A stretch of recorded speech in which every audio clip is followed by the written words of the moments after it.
जुंगशाही मां आखे update कंदालू report करे रहा है हुजूर अहमद ब्रोही।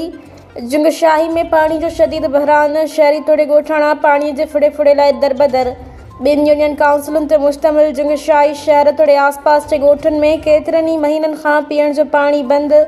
आवाम पैसनि ते पानी वठण ते मजबूर आहिनि।